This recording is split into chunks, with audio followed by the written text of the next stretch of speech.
Well, welcome to our Investing in Middle Neighborhoods Forum. This is part of a 2-year research grant investigating middle neighborhoods nationwide. My name's Roland Anglin. I'm the Dean of the College of Education and Public Affairs, and we're so grateful to see you this morning. This effort was funded again by the Robert Wood Johnson Foundation, and we're thankful for our community partner, Cleveland Neighborhood Progress, and all of the individuals who are part of the practitioner feedback group. You know, middle neighborhoods are an important part of Cleveland and communities across the country, and they're ill-defined. Middle neighborhoods are, in my mind, are those communities that have the resources to be stable, that have a middle-class community, but they're a little bit on the edge. But if used by public policy, used by government, they can be a bulwark against future blight. In today's forum, we hope to discuss policy insights with practitioners to better understand what's happening in these middle neighborhoods and what we can do to support them. So I'm going to sit back and enjoy the findings and thank Molly Schnoke and her team. So I think Tanya is next. Tanya Maness of Cleveland Neighborhood Progress. Good morning. It's always a pleasure to be, as Dean Anglin said, in my alma mater. I remember coming to these forums quite consistently when I was a student, and it's really wonderful to see them getting started in earnest. So trust me, I'm not going to take us down memory lane too much, but just for a moment, I really do want to. In 2017, many of us here read and heard Paul Brophy speak based on his book, On the Edge. And for me, it was a real change in how I looked at community development. And I had the pleasure of meeting him then at the Middle Neighborhood Summit that the Fed held in 2018. And it really started a trajectory, I think, for this community and for the country, as you're seeing with this research, on a phenomenon that we were all experiencing in community development, but I don't know that we really were able to name it. And it was that, very understandably, we were focusing all of our energy on our hottest neighborhoods and then on our most disinvested neighborhoods. And that's where the resources were, that's where the conversation was. But as Dean Anglin just said, what we were neglecting were our middle neighborhoods, right? We were neglecting the neighborhoods where most of us were raising our families. We were neglecting the neighborhoods that were the bread and butter of our cities, quite literally, where the income taxes are still today, that we're paying for the critical services, where the civic dialogue was, where most of the engagement in our community was.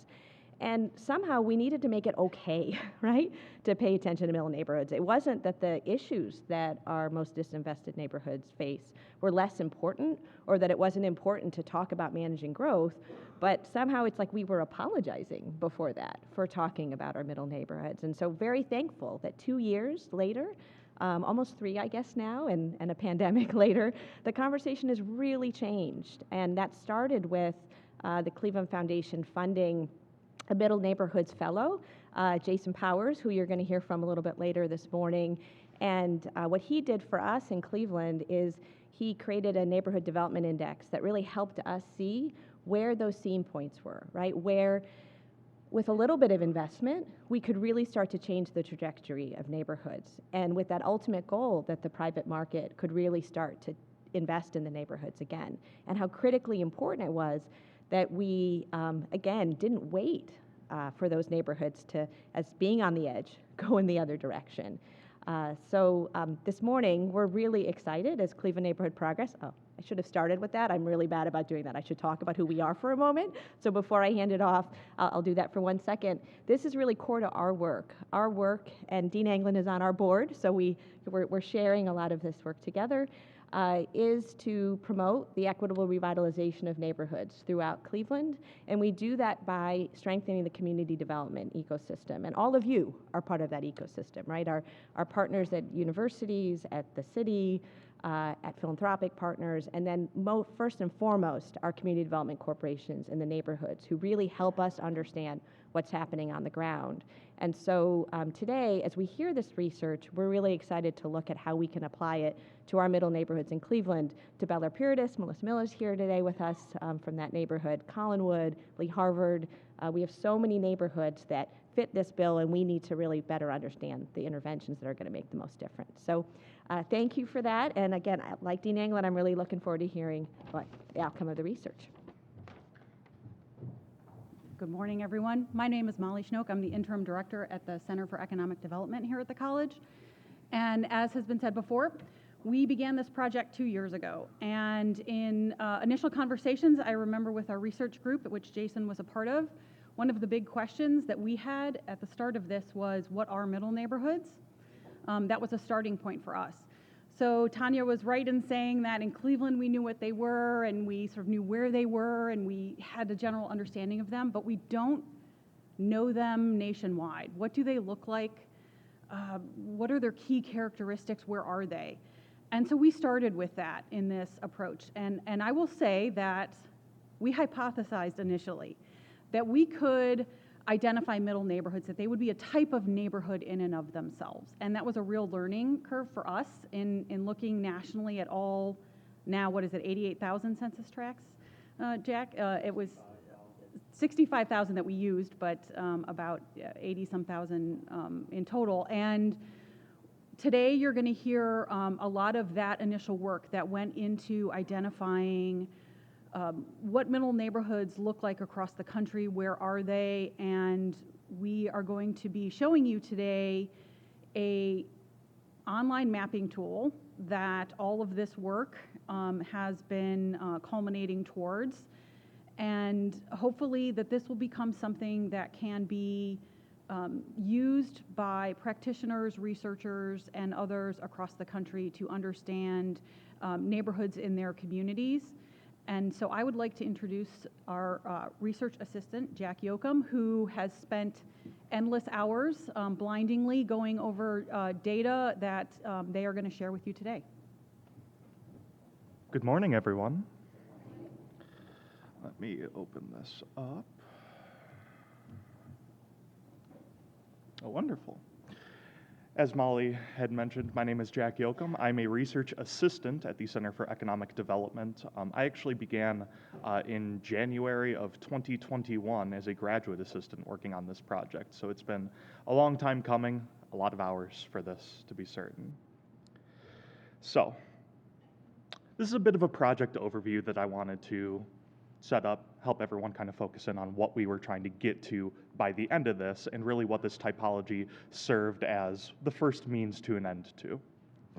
So as mentioned, this is part of the Policies for Action Robert Wood Johnson Foundation grant. So really big focuses on equity and community health. We've understood that a lot of conversations have arose about the social determinants of health, so that's played kind of a core bit of our understanding of what middle neighborhoods are and can be for communities. Our primary research questions were, do low-income households achieve better life outcomes in middle neighborhoods? To what extent do housing policies such as the Community Development Block Grant, low-income housing, residential tax abatement, or LTV policies promote middle neighborhood affordability and stability? How do these policies affect middle neighborhoods in the short and long terms? And what factors of success and failure lead to the improved equity and health of these neighborhoods? So in order to start out this work, we really needed to focus on how are we identifying out of a nationwide search a cohort of middle neighborhoods. What is truly a neighborhood and what is truly middle in there? Neighborhood was simple enough. We just use census tracts as a proxy, which follows what a lot of the literature says. For middle, it was a little more difficult. From a data perspective, what a lot of people had thought of was neighborhoods that were within, let's say, the 80% to 120% of the tract, or of the MSA's median household income. So middle relative to the area surrounding it. We wanted to capture both people and place, though, and that's going to be a theme that goes throughout this typology. So to kind of start off with the idea of like why create a typology in general, I found a really succinct list of 10 reasons that was listed for social scientists to create and maintain typologies. Description, exhaustiveness, multidimensional complexity, which I wanted to take an aside. When we're talking about both people and place, figuring out how those things interact within a neighborhood can be quite interesting. and you really need to be very careful as a researcher when looking at how to interpret that. And I think that our typology does a good job of capturing that. Clarity, comparison, differences between things in your cohort, identification of empirical cases, really one of the main reasons that we went after this, illustration of possibilities, reduction of complexity when you're dealing with well over 70,000 census tracts in your initial cohort, you need some way to help understand them, and theoretical explanation. So to give a little overview of the methodology that we used, we employed factor analysis as a dimension reduction technique. So this type of analysis measures the interrelatedness of indicators and arrives at factors, kind of these axes that measure certain dynamics throughout a neighborhood. We're just trying to explain, some amount of the complexity that exists across all neighborhoods this way. So we started with 108 indicators measuring demographics, housing, economy, health, and institutions in each community. We really wanted to reinforce the idea that neighborhoods can be defined by both their infrastructure and the people that live within them. And over the course of this factor analysis, this was reduced to 65 core indicators. As mentioned before, we started with our over 70,000 census tracts, and we went to a little over 66,000, my apologies.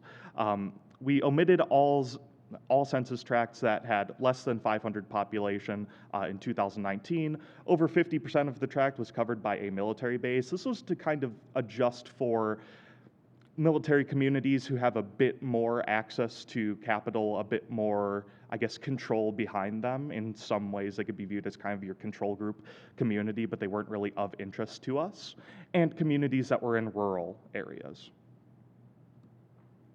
So to give a bit of an overview to the typology as a whole, we arrived at 6 distinct factors, and I'll run through a bit of what they are, what the data shows in them, and a bit of where they are as well. So the first factor that explains about 20% of variance in the total model represents affluence. About 7% of tracts nationwide are very succinctly described by this kind of affluent factor. So it's a high median housing value, high tract income ratio.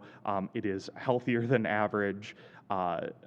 In terms of demographics, it tends to be a little more Asian and becoming more Asian, as well as a little more educated and becoming more educated.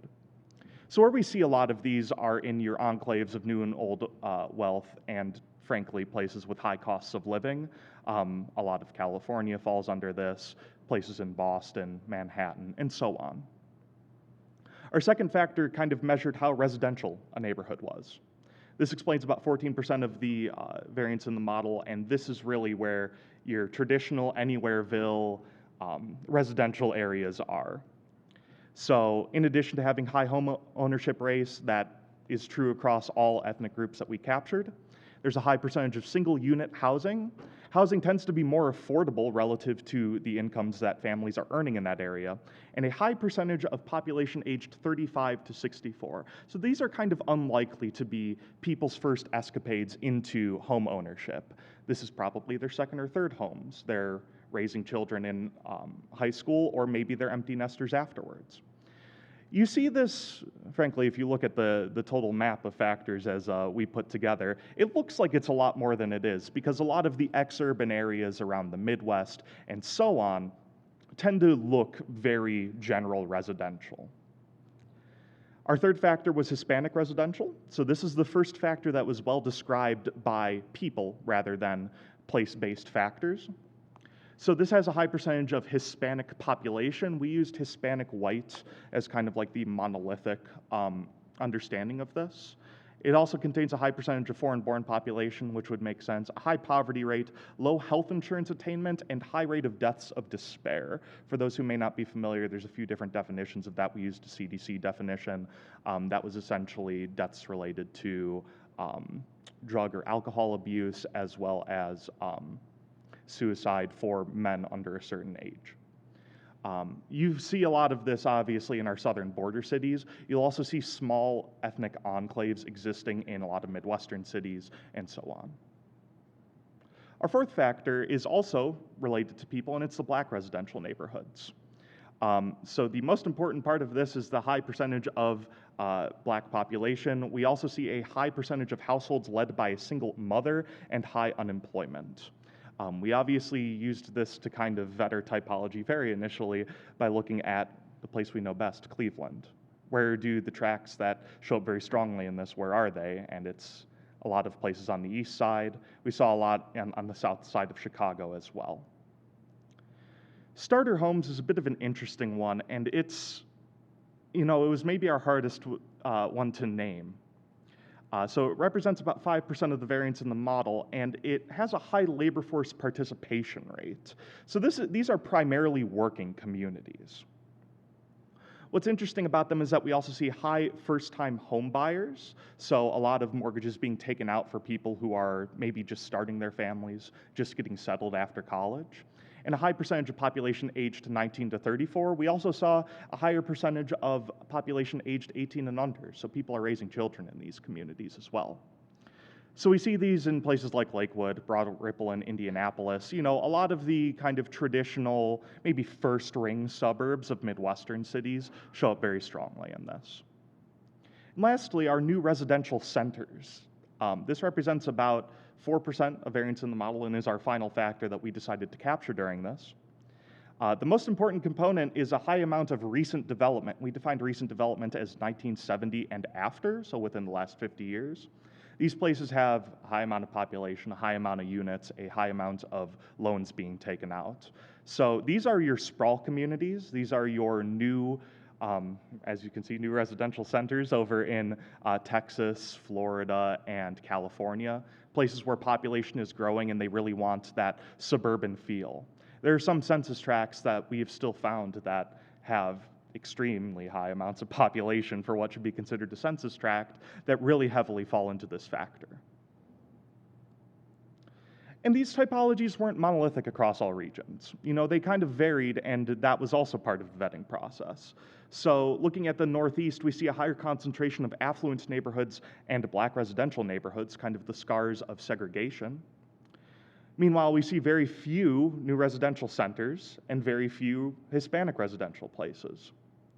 In the Midwest, it's very dominated by starter homes, kind of promoting that idea of affordability in the working communities in the Midwest, as well as Black residential, once again reinforcing the idea of there's a lot of concentrated areas that are still scars of redlining here. Meanwhile, we see almost no affluent neighborhoods in the Midwest, and that was a bit puzzling for us. It's important to frame this typology as we're comparing each neighborhood nationally. Compared with places out in Santa Clara, we don't have that same kind of high wage, high cost of living neighborhood. In the South, we see it dominated increasingly by new residential centers. It should be noted that this region includes both Texas and Florida, as well as Black residential and Hispanic residential neighborhoods, especially towards the border cities. And in the West, it's definitely the most stark. This is where you see a lot of concentrated affluence, a lot of concentrated Hispanic population, and a lot of new residential centers as well. Meanwhile, they don't really have the same feel to their residential areas in terms of, your kind of anywherevilles that the Midwest does. So, obviously, with all this data in mind, we still had to identify what a middle neighborhood would look like within this typology. As Molly had mentioned, we hypothesized that one of these factors, maybe one or two, would really illustrate what middle neighborhoods were, what this kind of edge case was. It's supposed to be so many of the neighborhoods nationwide, but that doesn't mean that it looks the same everywhere.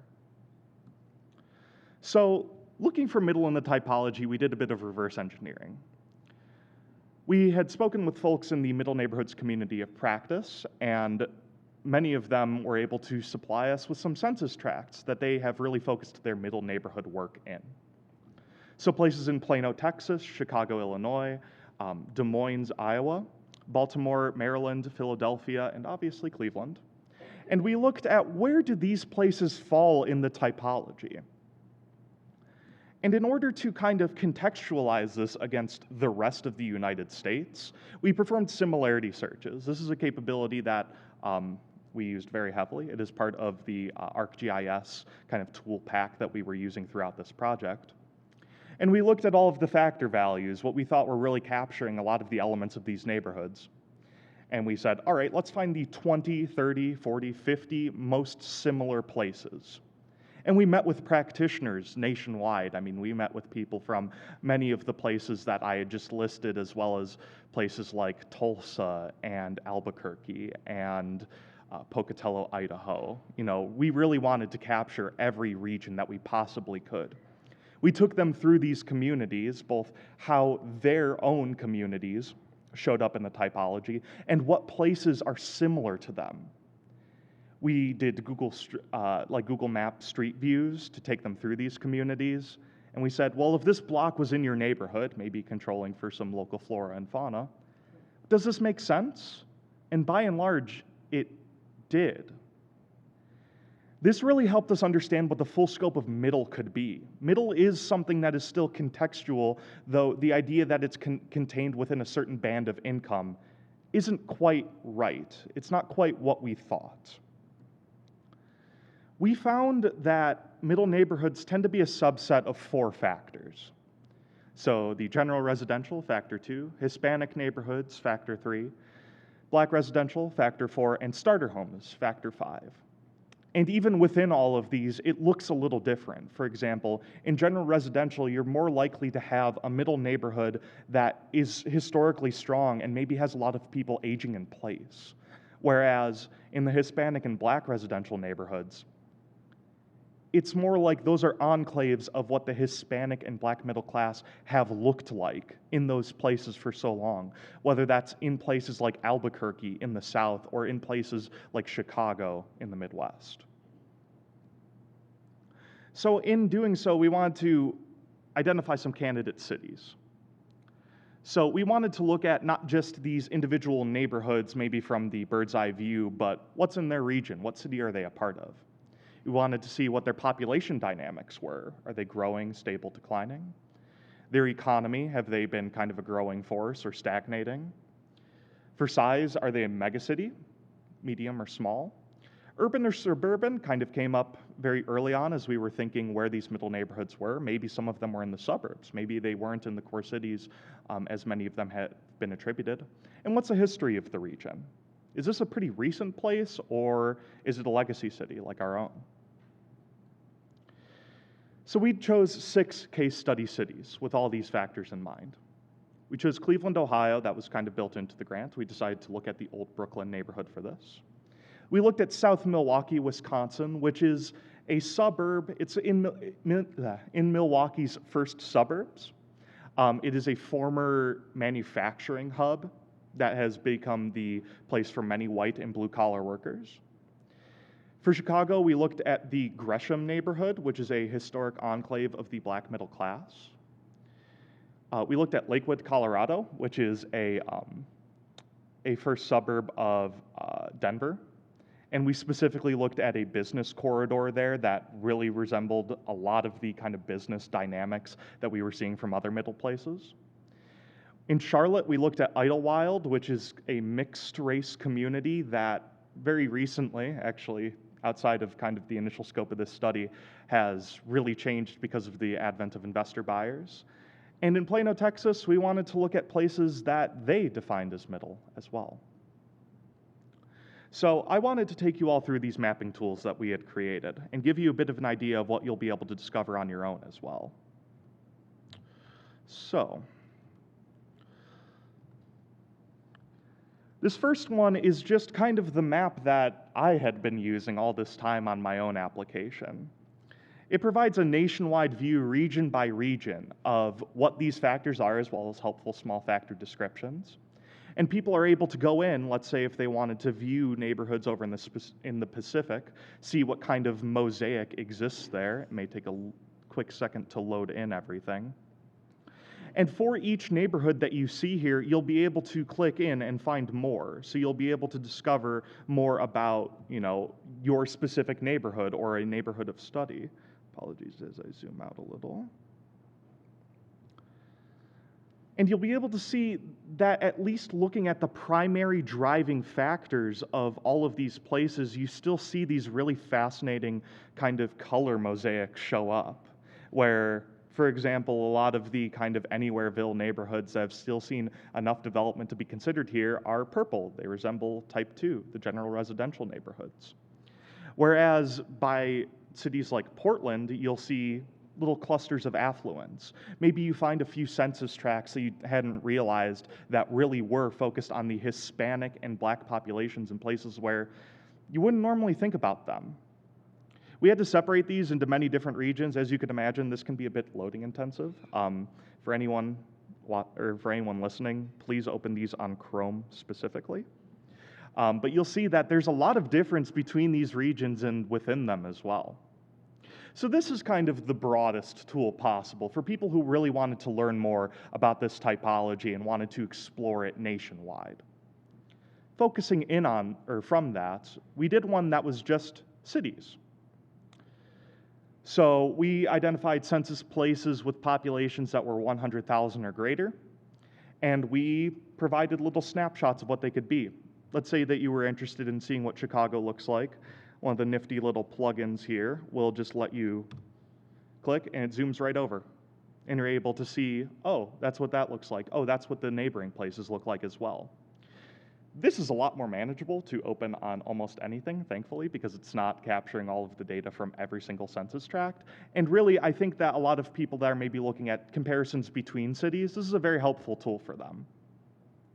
A lot of this research has focused around, these neighborhoods in cities and in more populated suburban areas. So I find this to be really helpful. And then lastly, we created a story map for this. In this case, this takes people through each case study that we have done.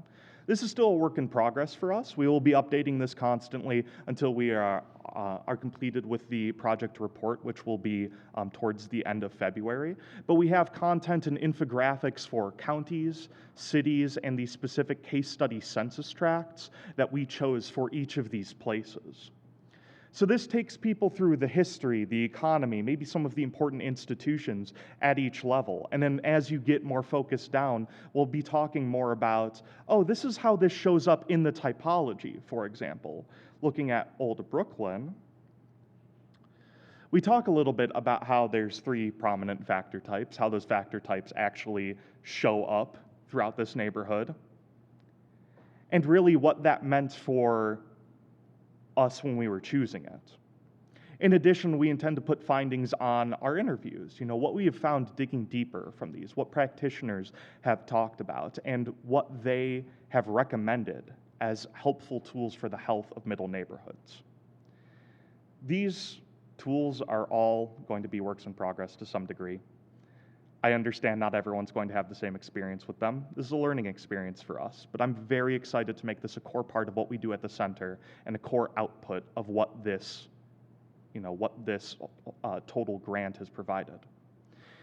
We don't really have the time for Q&A on something like this, but if you have any questions about this, I highly encourage you to contact me or Molly directly. Oh, yeah. If we have time, are there any questions? Can I help anyone clear anything up? One thing I'm not quite getting is what combination of the typologies is a middle neighborhood?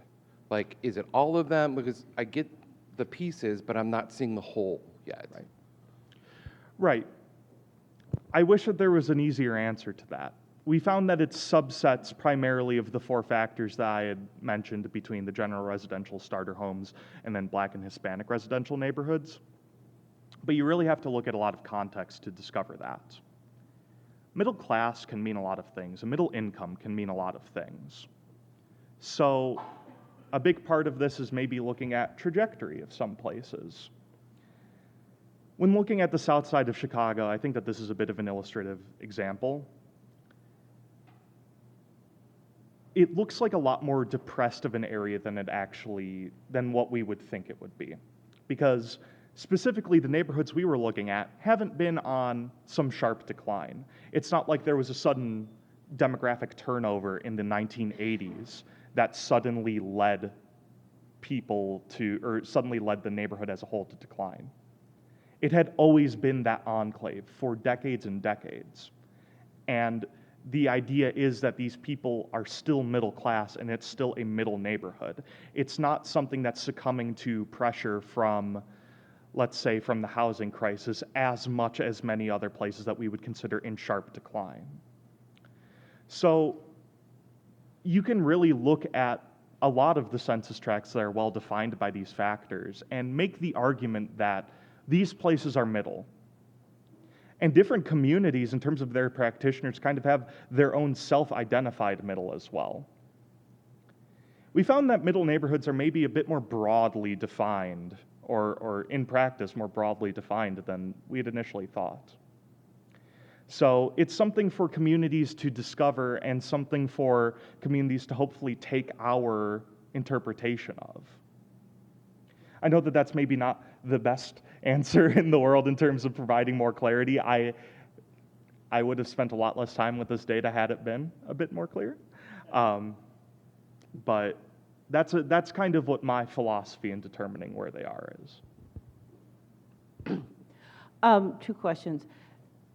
Do we have access to this mapping tool, and which I think is fantastic? How granular do you get in the data if you're going through the layers of the GIS to the actual census tracts for the neighborhoods? Do you get the demographics by your defined neighborhood, not versus, like right now I do a lot of filtering using blocks and tracks and things like that, but I can see where some of those neighborhoods are going to be cut off in your geographic perimeters. So how granular can you get? So to answer your first question, these will be made available through the college's webpage. We're very excited to kind of create this Investing in the Middle portal that really shows off a lot of our findings and a lot of our outputs from this. We did capture everything at a census tract level that we could. This was specifically the 2015 to 2019 ACS 5-year estimates that we used for a lot of this. For some things, we actually obtained address files nationally and geocoded them. It really depended on the data that we were looking at. Some stuff was available down to block levels. And there's something to be said that maybe middle neighborhoods can be blocks and not census tracts.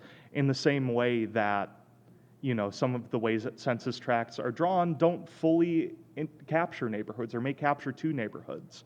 And that makes looking at them a bit difficult because you can draw a line through a census tract and say, well, half of it is this and half of it is this, and in the data it just kind of looks a little muddled. So it kind of requires a bit of context for that sort of thing. But yeah, as much as we were able to, we captured things at the census tract level. That was kind of one of our limitations going in, was everything had to be nationally available, publicly available, at the census tract level. Thank you.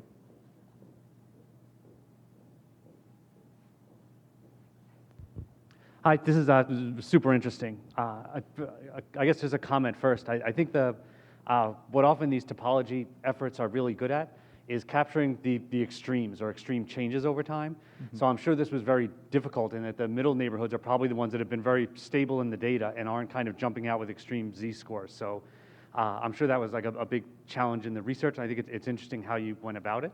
And just a question, could you talk some about, besides the ACS, some of your other data sources? Sure, I'd be glad to. So we used the FHA, Fannie Mae, and Freddie Mac single home mortgage database to capture a lot of mortgage data.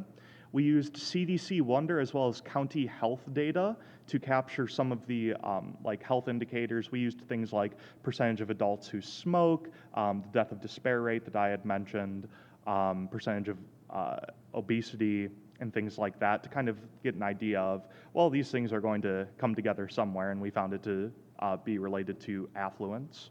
Sorry, just thinking through some of the other stuff.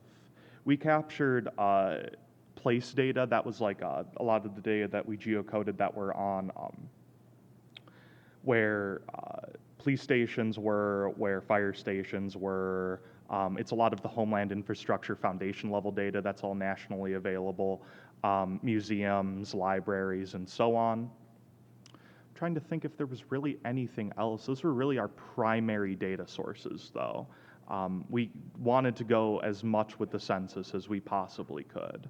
There were also some things that were manual calculations that were kind of based off of other pieces of literature, like housing affordability. We simplified that a bit and did the ratio of the median housing value to the median tract household income. So that kind of median multiple had been used in a few publications. It worked well enough for us. So yeah, I mean, we kept things pretty succinct in terms of where we were getting the data from.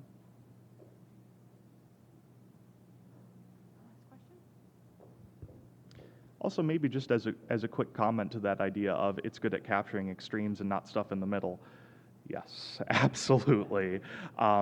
And that's why, you know, something of personal interest is this, I consider this typology a bit of my research baby, is looking at where factors can intersect, because a tract can be well described by more than one factor. Often people in place, or you see things like affluence in new residential centers for the new suburbs that have popped up, developments that are geared towards high wage population, things like that.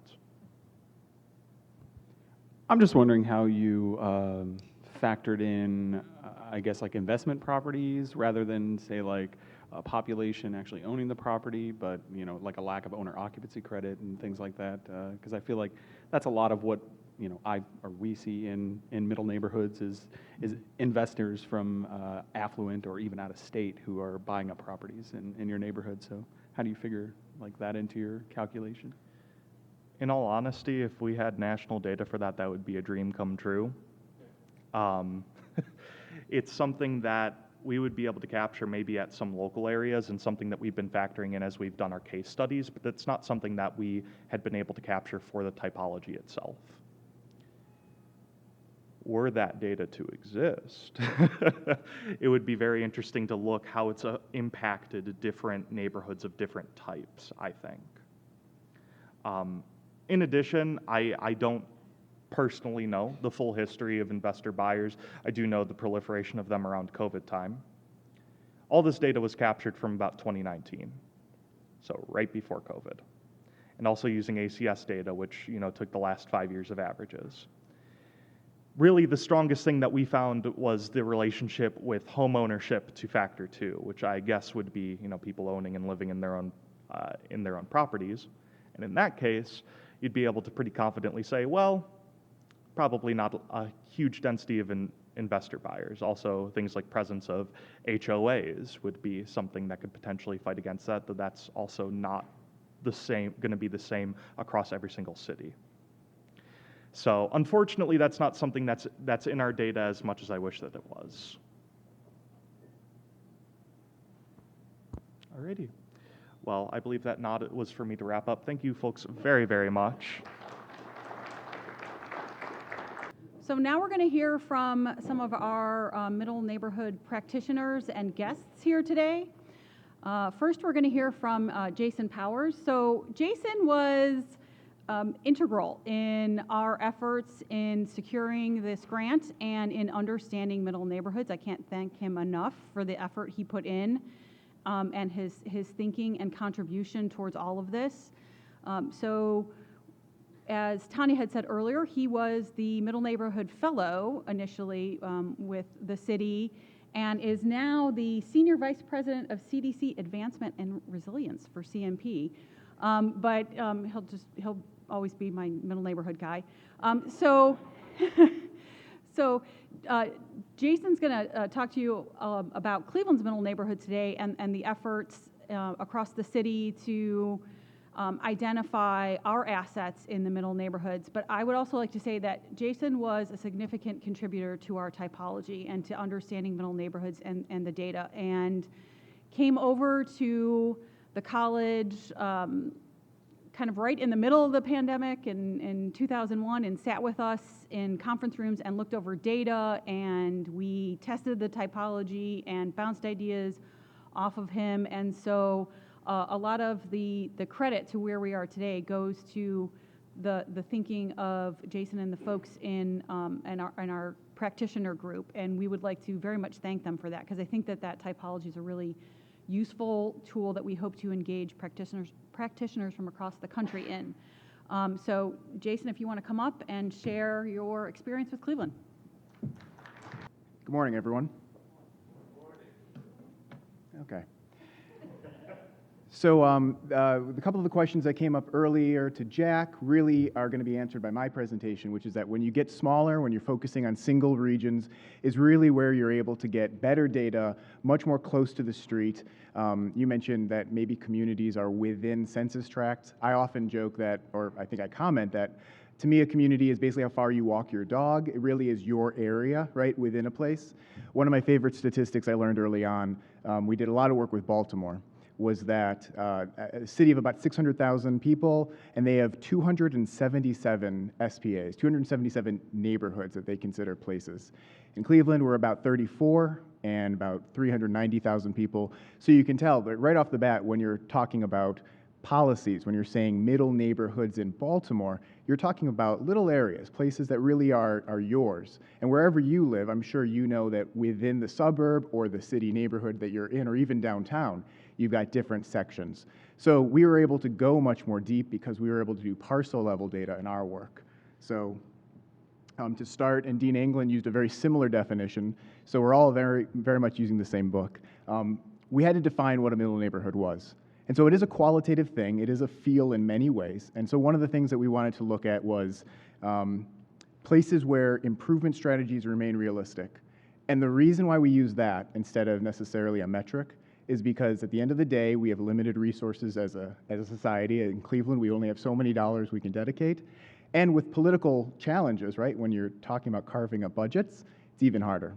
And so the idea was, where can we put money where we can expect a difference in 5 years, 10 years, 15 years? So why do middle neighborhoods matter? It's because they're places where we have a chance.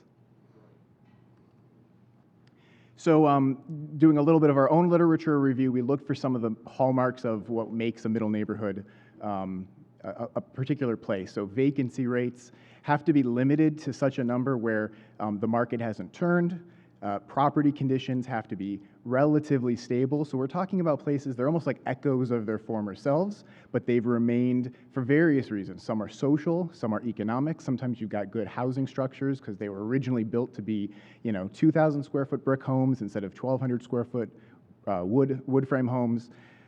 Household incomes are a huge indicator. The one data set that I wish we could have gotten, and I'll still continue with this administration to push, was to use real income data.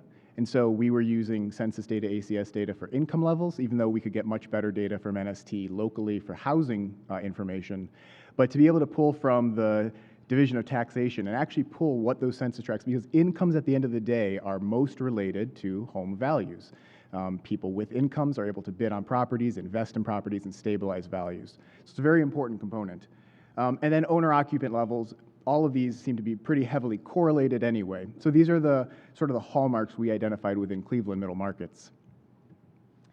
And then we had to kind of figure out again, so what is a middle neighborhood and where are these places? So when you're looking in the industrial Great Lakes region, it's going to be different than some of the other national regions. Again, Jack had quite a job to do because they were building a national typology. Very, very difficult, and some of the weaknesses are exposed when you look at national data. Within Cleveland, though, we can do regional looks. So what we wanted to get a sense was, when you're purchasing a home, again, that income demand component is really what matters when it comes to the housing market's strengths and resilience. In Northeast Ohio, you have a choice. You have a lot of choices. And so when people are looking at preferences, they're looking at school systems, they're looking at safety, they're looking at built environment, and you can choose everything from North Olmsted to Solon to Collinwood. And so we had to look at it as a regional perspective right off the bat. And so here's an example. We use price per square foot instead of the nominal price because you want to be able to compare across the board. And as you can see, when we look for areas for the middle, we came up with this equation. Now, this is from 2019, and so by now we'd have to increase this, but this was one of the more important findings. What we looked for were homes that had been fully renovated, homes that were fully distressed and on the market, and homes that were purchased in the last 12 to 18 months, and we actually looked through Zillow, we looked through MLS, we looked at images, and what we did was we estimated acquisition costs and rehab costs. The idea being that when you look at an acquisition rehab to what we consider to be an attractive finished product, you'll see whether a home you'll see the final price of a home compared with the market price. In areas where there's a profit, so think of a home you can purchase for $150,000, put $100,000 into it, at $250,000, Is the market going to give you more for that or less for that? It's a very simple equation, but it tells you right off the bat that the demand is there so that investing $1 can yield more than that. In a place with very limited growth like Cuyahoga County, we need our investment buyers, not necessarily the bad ones, but we need investment buyers to be demanding properties, right? And so they're only going to demand them. They're only going to be a component of the market in places where they're actually able to make a profit. So we needed to find that. And around $100 to $125 a square foot is where we found that in our market. And so this became sort of that Goldilocks range where we thought this is where stability can take place. And so as you can see, now we've adjusted for where they're suburbs versus neighborhoods within the city of Cleveland. And when we pull out the suburbs from the chart, you can see that we have a missing middle. So this would be very different if we were to look in other regions. If you're looking in Denver, you're looking in Seattle, you're looking in Chicago. But within Cleveland, we were talking earlier about z-scores and sort of the parts of the chain where the data will stand out more. Ironically, here, the middle did stand out quite significantly and quite literally. And so by looking at this and then looking at that Goldilocks region, we were able to determine that, in fact, below stability is where most of Cleveland's neighborhoods are. So we kind of coined this new idea of weak middle markets versus stable middle markets. And for those of you who are pretty familiar with our region, which I think is most of you, I'll give an illustration. You think of places like Cleveland Heights or Shaker Heights, you think of places like Fairview Park, stable middle. Strong middle, and now in 2022, some of the real estate numbers even go beyond that. But stability is places with that kind of turnover and churn. Whereas if you look here, Jefferson, Cadell, Bel Air, Puritas, neighborhoods where the investors are coming in, where homes are bought up for $40,000, $50,000, $60,000, that's where we saw that instability and the decline. So here's just a little bit of a sort of a differentiation between those two areas. Within stable middle markets, again, you've got purchasers, you've got individuals doing most of the economic work. And then within the weak middle markets is where you've got nonprofit developers like CDCs, but then mostly you're leaning on limited home ownership, a lot more rentals, and the predatory LLCs. So we wanted to go a little deeper. We created our own typology. This is the Neighborhood Development Index. We worked with the Case Western Reserve University for about 2 years to use, the NST, the parcel level data. So what this allowed us to do is go well below the census tract. We did aggregate to the block group level so that we could map it, but we did a county-wide typology using it was about 173 different variables we pulled initially. We did limit most of our cluster analysis to these. I think 17 were the final numbers that we were used. But you can see indicators of value, structural indicators of size of home, distress indicators, and neighborhood indicators. We really did want to find some variables that would show, are there commercial corridors nearby? Is there employment nearby, public transportation? You can go well beyond this kind of analysis and keep going deeper and deeper. But interestingly enough, as we did iterations of the work, we found the middle neighborhoods pretty quickly. In Cleveland and in our region, they stood out, and the next map will kind of show that. So here's the county map. Obviously, Cleveland is the white boundary. Again, if your students or studies of the regional housing market, this should make all the sense in the world. On our southeast side, you've got Lee Harvard, which is Cleveland's really remaining stable middle-class black neighborhood. But then it shows not only that the typology bleeds southeast into Bedford, into Maple Heights, but that's also a migration pattern. That's literally where households have moved from Mount Pleasant and Union Miles to Lee Harvard, out to Warrensville and Shaker Heights. Same thing on the northeast side. You can see Collinwood bleeds out into Euclid. And then on the further west side, Old Brooklyn down to Parma and Brooklyn. And then what's interesting is that West Park, which starts obviously in neighborhoods like Jefferson and Bel Air Puritas and moves out toward Cams, Cams was able to remain more stable. So that's one of the few areas where we saw, if you remember that bar chart a couple slides ago, we saw stability. Now, even 2 years later, and if I were to be talking to the councilman from that area, there's a lot of instability within that area, certainly on the southern portion. But the map really showed that Cleveland had some staying power. And we were able to look at policies like what institutions are there, right? The schools, the churches, the reasons why people stay. And if you talk to people in West Park, they'll share that that's exactly what has gone on there. So removing the Cleveland boundary and just showing you a little bit of the data, this is county-wide, the stable middle markets. So at $108 a square foot, you remember that Goldilocks region of 1 to 125, the data proved out that these were stable. And in the, we have a lot more of these on the western suburbs than on the eastern suburbs of Cleveland. Percentage of sales, that's a velocity of the market, around 7% is pretty strong. Low foreclosure rate, higher owner-occupied rate. So really what you're seeing is that, again, I mentioned Fairview Park and South Euclid and Mayfield and places where there's a lot of middle characteristics. Now you're going to start seeing some of the Cleveland block groups, excuse me. Declining middle neighborhoods are really what we have in our city. So very little bits of Collinwood showing up, parts of Old Brooklyn and West Park, and not even yet anything on the southeast side for Lee Harvard. One of the reasons why Lee Harvard would be additionally handicapped is because of the history of redlining and the appraisal gaps, right? So we have within our black middle class and in our black, any class, obviously, we have a racially based appraisal gap. And so we've seen that in the data that's about a 20% reduction of values. And so if I go to the next one, Lee Harvard shows up. So you can see here it's $65 a square foot in this block, and this is $78 a square foot. So we attribute this a lot to race. And you can see this even in southern portions of Puritas and parts of Old Brooklyn, where the demographics true out.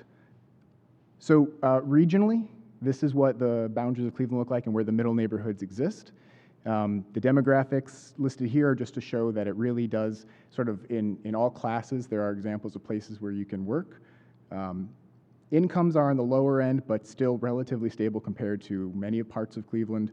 Home values also relatively stable. Really important there, 70 to 90. That's an area where we can keep out the predatory buyers. Just below that is when you start to get into that territory. And then owner occupancy rates at a relatively strong level. We brought in Cornell University students who did a real deep dive into Old Brooklyn. The Old Brooklyn neighborhood, seen here, has middle neighborhood attributes specifically on its eastern portion. So where that second circle is on the lower area. So they did a big focus on walkability, development opportunities. And so again, by having this typology tool where we can go down to street by street, then we can add resources or add studies to very specific places. You know, in our work at Neighborhood Progress, we have lots of opportunities to invest resources and study parts of Cleveland, but Cleveland's a very big place. So where do you do it? That's what our work at the city was all about, is where do we put the resources? What policies do we put and where do we put them? So that's why this mapping tool was so important. So I'll try to wrap pretty quickly here with this is normally like an hour-long conversation. I'll make this much shorter just to get to some of the policies we talked about. So placemaking investments, that's a whole bucket of things, obviously, but place is why people choose a community in a city versus a community in a suburb. And we have to be able to lean into whatever the assets are. If it isn't safety perception, if it isn't the CMSD schools, whatever the things are that people are not interested in a place, we need to lean into the strengths rather than focus on the weaknesses while we build those up as a city.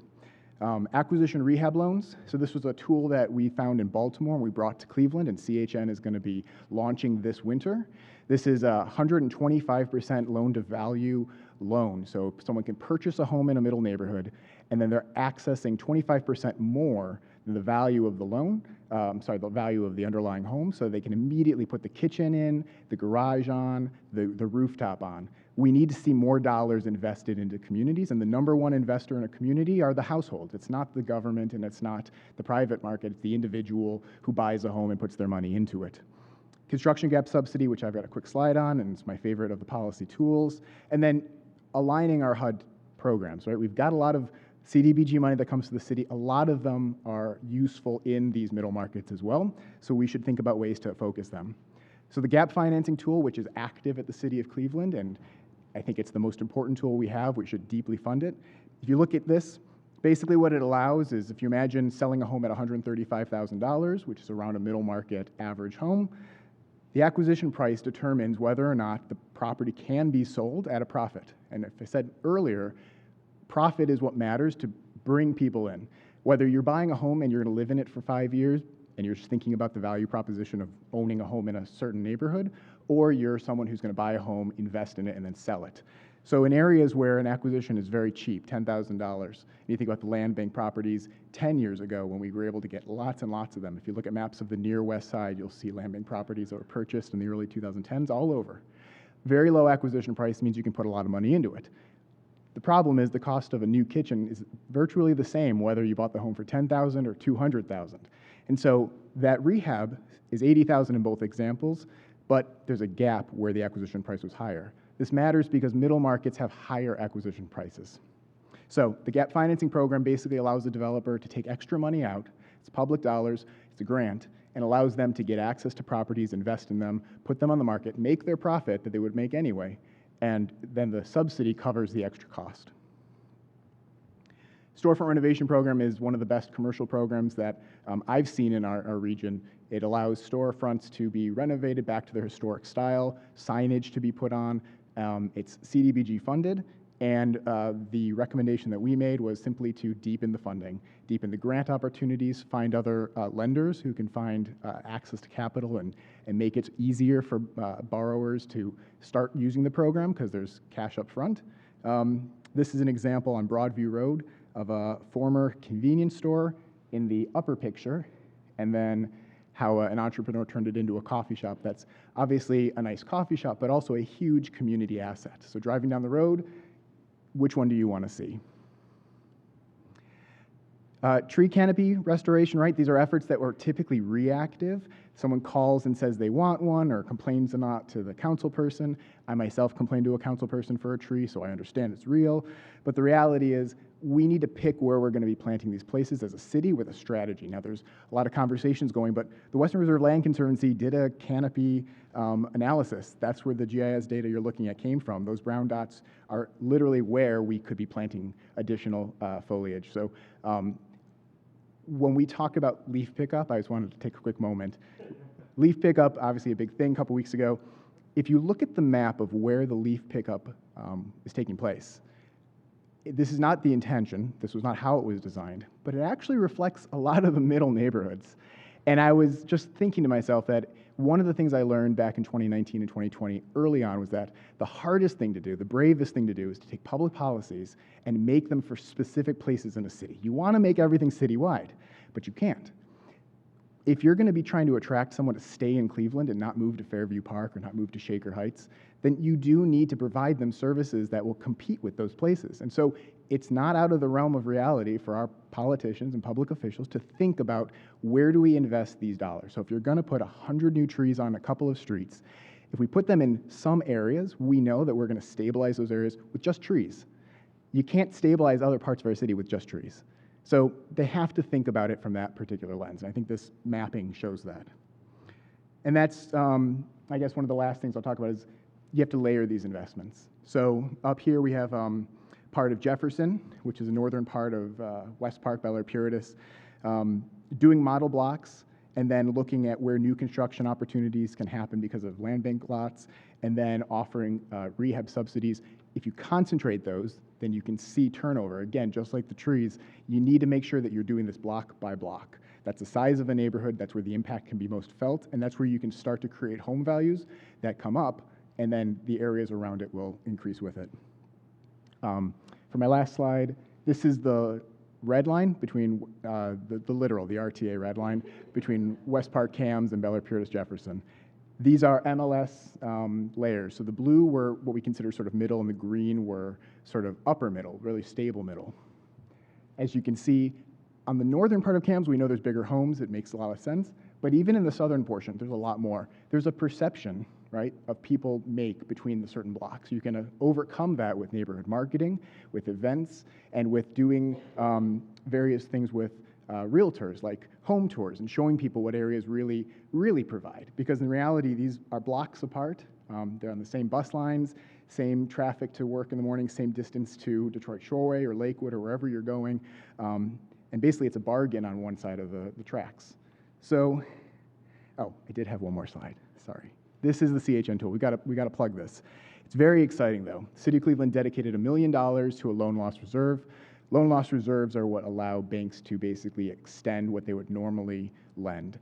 And so coming out of CHN, in middle markets only, they're testing this. It's 125%. Again, it allows someone to buy a home, like one of you can buy a home for $80,000, and immediately you can add into that the extra construction loan to get the roof fixed or put the new garage on. So the home gets improved, you get a better product, and the value goes up with it. And that's my presentation. Thank you, Jason. That was great. There's a lot we're going to talk about out of that later. So next, I would like to introduce Sally Martin O'Toole. Many of us here just know Sally from her years in South Euclid, but she is now with the City of Cleveland, thankfully, still with us as the Director of Building and Housing. She started in February. I think Sally can also provide to us a broad understanding of middle neighborhoods regionally, not just within the city. So I would like to welcome Sally. Good morning. It's good to see everybody. So I'm coming to this presentation certainly wearing two hats. My former hat as the housing director for the city of South Euclid for 14 years, where I was immersed in all things middle neighborhood, and now as the director of housing and building for the city of Cleveland, which is a very different environment, but a lot of the similar issues. So when we talk about middle neighborhoods and we say, well, why do they matter? Who cares? You know, it's almost like the middle child in the family. They take care of themselves. No one thinks much about them. You know, they're not a big problem child for code enforcement. They're not much, you know, they're just right in the middle and no one cares. But they're endangered horribly. They're endangered species. And that's what I found in my 14 years of work. And I have lived in middle neighborhoods my entire life. So Jacksonville, Florida, where I grew up, definitely full of middle neighborhoods, as Jack told us earlier. I've lived in them, and I have toiled in them for a long time. And so I guess when we look at sort of a SWOT analysis of middle neighborhoods, it gives us an idea of, you know, what are they about? Well, their strengths are, they're places where home ownership typically begins. This is where you buy your first home, and hopefully you stay for a long time. They're safe, affordable, close to amenities, walkable, transit-friendly. I think at least in Cleveland, that's true of all middle neighborhoods. They're right near transit nodes. They have a lot of opportunity about them, but what's wrong with them? Well, their housing typology can be limited. So in the case of South Euclid, a lot of cookie-cutter, post-war bungalows. They look the same. You know, nobody loves them. You know, there's a lot of deferred maintenance, and some of this is interesting. It's related almost to a community self-esteem problem, which also was fueled by realtors in the past, where, you know, they would say, well, nobody puts a kitchen in a house like that in South Euclid. No, why wouldn't invest in that patio? Just fix your stairs. You know, just do the minimum. Don't go out of your way. And I think that's what led us to where we always felt like we were on the cusp of tipping. Aging infrastructure. So in at least where we have sprawl here in Northeast Ohio, we still have the tax burden of the original infrastructure, which is when Cleveland had over 1 million people, and now it doesn't, and we're still paying those legacy costs, and that's shifting tax burdens. So a lot of middle neighborhoods have hefty tax bills, hefty property tax bills, and then what ends up happening is that people feel like, what am I getting for my dollar? And I think this speaks to the whole leaf debacle, right? Well, I could live in Fairview Park, and they're going to come and pull my leaves up, and that's that. And, you know, why do you want to stay in these places? So one of the things that we were so frustrated about in South Euclid are things like the Cleveland Magazine rating the suburbs issue, which was very slanted on race.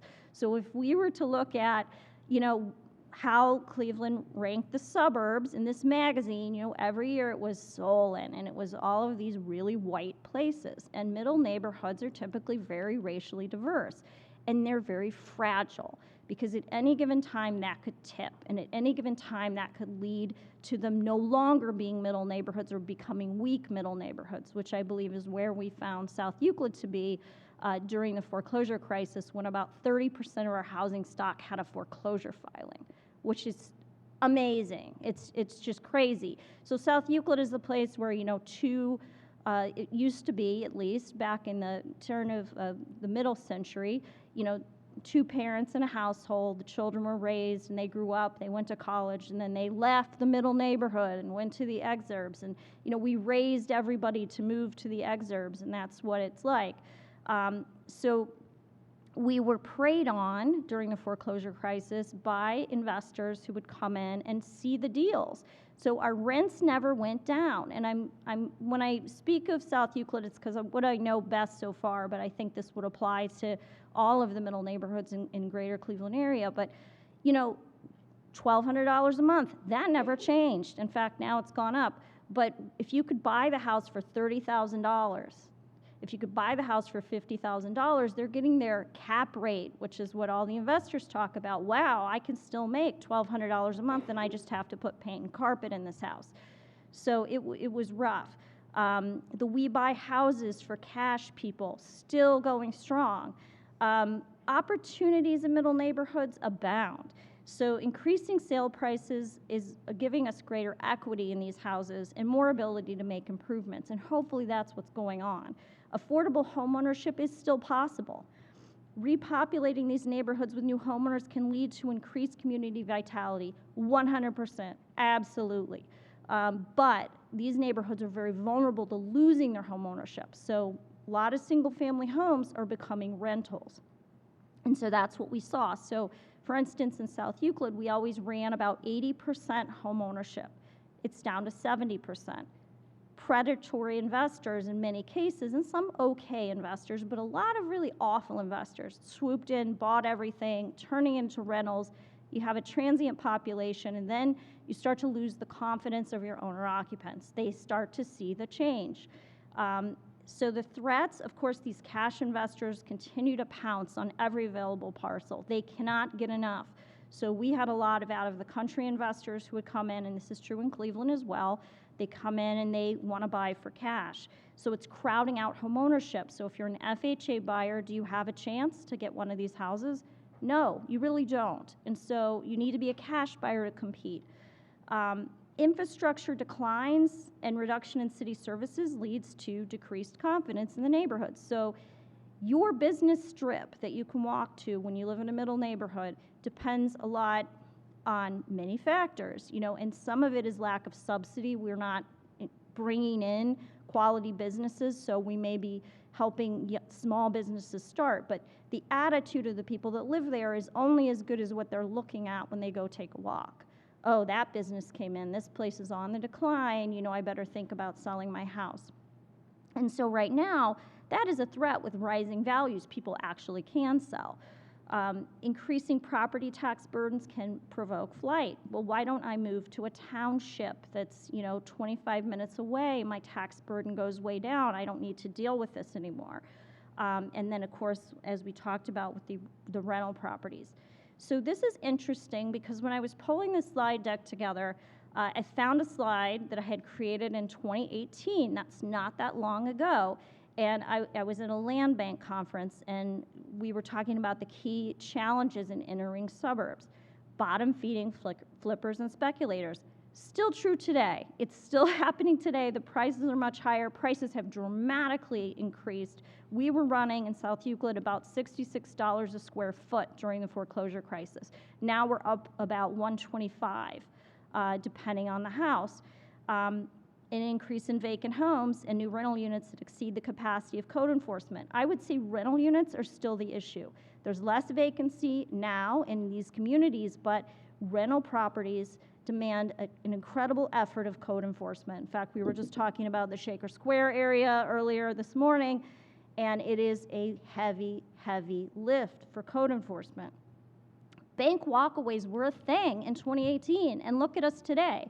No one, no bank's going to walk away from a house that they can now sell even though it's distressed for $120,000. So we were seeing banks just abandoning their asset, leaving it to rot, letting us sweep up the mess. Owner walkaways, strategic defaults. One bright shining star is that now people who had big tax burdens and were going to just lose their houses, they're able to sell, recapture a little bit of their investment. But outmigration of population has been a decades-long battle for entering suburbs. We just continually lose people. the makeup of the schools, the makeup of the business districts, what you see when you look out your front door. People flee, and they still do it. And so the fragility of having a balanced racial makeup, a balanced income ratio, it's so fleeting. It can change overnight nearly. The schools in South Euclid went from 80% white to 80% black in 12 years.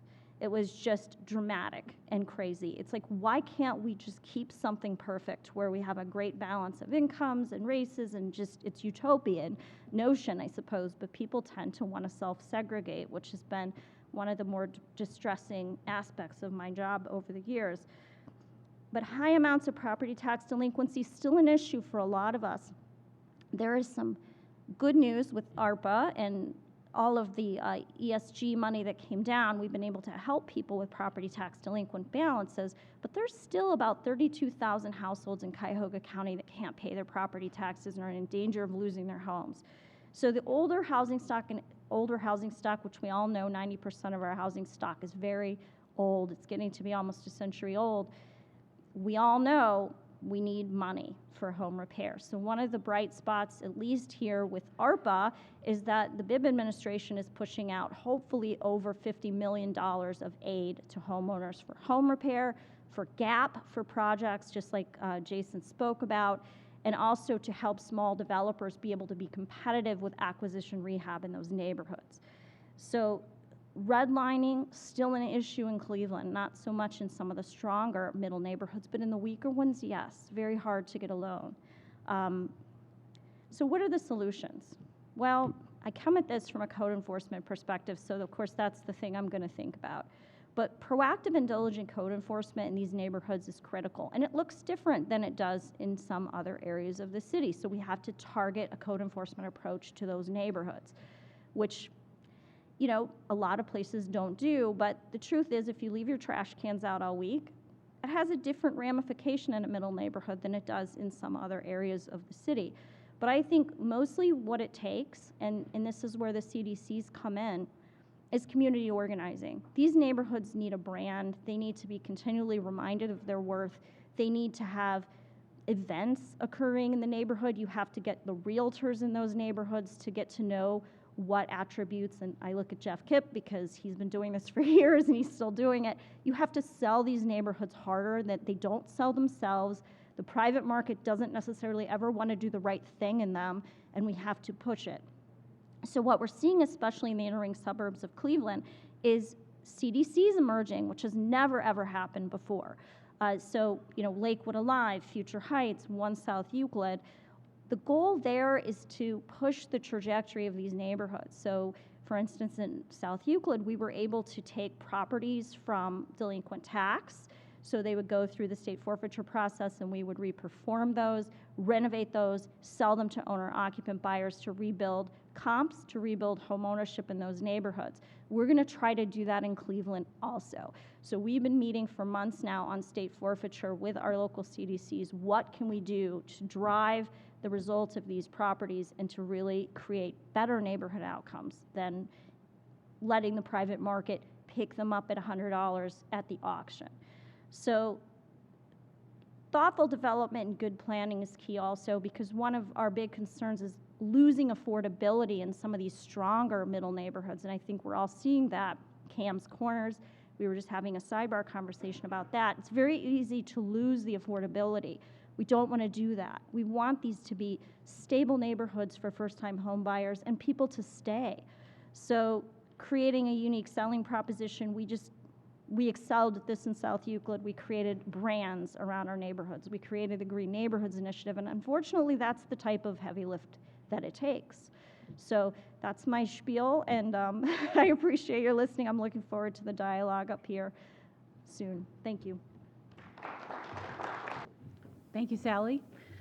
Next, I'd like to bring up Lori Schwartz. Lori is the Director of Neighborhood Services in Plano, Texas, but Lori was also part of our case study group. She is part of the national community of practice of middle neighborhoods, and she is also one of the cities that we discovered that actually identifies middle neighborhoods and has middle neighborhood plans. So we wanted to bring Lori back to Cleveland for a middle neighborhoods discussion and come talk to us about what is happening in Plano. Right. And I'm going to apologize. I have to keep my water. I was sick a few weeks ago, and my throat still hasn't quite survived it. I will tell you that before I leave today, I need to find out what is going on with this leaf debacle. I'm very curious at this stage. You make me feel better about some of the challenges that we have. But thank you again for inviting me to be here. I actually am the National Steering Committee Chair for Middle Neighborhoods and have been involved with Middle Neighborhoods for the last 5 years. And I think that what is so important about Middle Neighborhoods is this is really the work that we're doing. This is where the hard work starts, I guess. And what I would say is that this is probably one of the most fulfilling areas that you can work because there is so much opportunity. So before we get started, I just wanted to talk a little bit about Plano. I'm not sure everybody knows exactly where Plano is, but we are part of the Dallas-Fort Worth Metroplex. We're about 20 miles northeast of Dallas, and we have a population of about 300,000. We're real close. So we're a very large first-tier suburb. We have an interesting mix. We're about 60% single-family, 40% multifamily. We do have a fairly low vacancy rate of 6%. Our median income is incredibly high at $95,000, but that is not unusual for our Dallas-Fort Worth region. Our poverty rate is relatively low at 7%, and we are almost at 50% minority population, so primarily Asian and Hispanic in the city of Plano. So we've talked a lot about sort of how cities are developed, and one of the things that I want to show you is that Plano, this is our, you'll see a lot of maps here that look like this, but this is our very weird boundaries that we have here in Plano, but we are built like most cities, sort of building out in a concentric circle. So that red center area is our historic downtown that is about this big. And my background is in historic preservation, so, you know, I was really thrilled to see it, but I came from the city of Galveston, and if any of you know what Galveston is like, it's a huge historic area, and I was like, wow, this is tiny. But essentially, they built it out very early and then didn't develop for a long time, and then we were a boom town starting in the 1960s and really have grown just exponentially since that time. So I mentioned my historic preservation background, so that means that I have a lot of neighborhoods that are old, but not old enough to be pretty. And so I think most of you will understand what I mean by that, because at some point they are going to be awfully darn cool neighborhoods, but right now people, if you are over 50, which I am, it can't possibly be historic if it was built when I was already born. So, and so I think that you'll see a lot of people really struggling with this, right? So that they don't understand sort of that investment into these neighborhoods that are aging but need some work, like many of us. So what I would say is that I think it's really important to understand how your growth patterns have developed out as far as a community is concerned. And this is the way ours has developed out. But you'll see that the yellow is primarily our 1970s neighborhoods. So once again, not the greatest period in the world for architecture. And so really trying to figure out how are we going to make these neighborhoods places that people want to be. So just as an example of some of our neighborhoods, so these are what we would consider sort of our typical middle neighborhoods. Most of the middle neighborhoods work started in legacy cities, so you'll see a lot of the middle neighborhoods being much older and really more focused on sort of historic areas, possibly 1930s or earlier. For us, it's 1960s and 1970s primarily. And then this is just some of our newer housing, which I think probably looks like every other suburb in the entire United States, with the masonry requirements of typical new communities. So in looking at that, this is our middle neighborhoods that we have self-identified. And part of what I would say is that, you know, Jack provided some really good information about how you look at this nationally, but I would say this has to be a jumping off point. What you really want to be doing is thinking about data being local. If you are from a planning background, I will tell you that Plano was built on a neighborhood unit planning concept. We have 1 mile by 1 mile squares, so we have taken our middle neighborhoods based work down to that level, but it even continues down further. And what I would say is that most of the time we're looking at actually neighborhoods and much smaller neighborhoods. But this is just showing sort of change. We went back and looked at 2010. This also has the 2019 ACS information. So we can see change, like at the very bottom, the blue was a middle neighborhood in 2010, but it's no longer a middle neighborhood. So this is interesting to look at shifts, as you define it. But I will tell you, I just wanted to give you kind of a brief snapshot of some of our demographics. I've already kind of told you a little bit about where we are, but I think it's really interesting to look at sort of how we compare with the United States. I've mentioned we have the affluence. We are a very diverse community, but when you look at some of our income ranges, it's hard to think that we would have middles, but we definitely do. This is one of my favorite studies, though. It shows you how stable our middle neighborhoods are from 2010 to 2020, and that's really the bulk of our work that we've been doing started in 2010. And I'll be focusing a little bit on some of our policies and how we've done things a little bit differently. So, and then this is just additional information, also talking about our median home value. One of the programs that we are well known for is called the Great Update Rebate. I'll give you an example that when we started this program back in 2014, our maximum house value was $200,000. It is now a maximum house value of $375,000 because our market has had just an incredible increase in the way that we've done it, and we index it off of the FHA single-family mortgage lending limit. So this is just quickly a overview of our sort of our timeline. As mentioned, 2010 was really the beginning of our neighborhood-based work. We were moving from neighborhood-based plans, and so we made a decision that it would be smarter to kind of move into a more broad area of doing it because it felt like a lot of these neighborhood plans were just complaints about what the city wasn't doing, and the complaints were pretty broad. I mean, they were all very similar, and so we decided that we wanted to do that. I came into the city of Plano as the comprehensive planning manager, and we really, the immediate first thing we started doing was working on trying to understand what was going on with our housing market. We completed the housing value retention analysis, which I'll give you a little brief overview of, but then two of our biggest and longest programs is still continuing, started at that same year, which is the Great Update Rebate that I had mentioned, and Neighborhood Vitality and Beautification Grants. We also launched one of our continuing most favorite ones is the pop-up party trailer, but I'll tell you a little bit about that later on. But then in 2015, the city really took an additional step and created Neighborhood Services Department. And so that is what I am director over. And I'll explain how that is set up. But this is just a little snippet of the housing value retention analysis.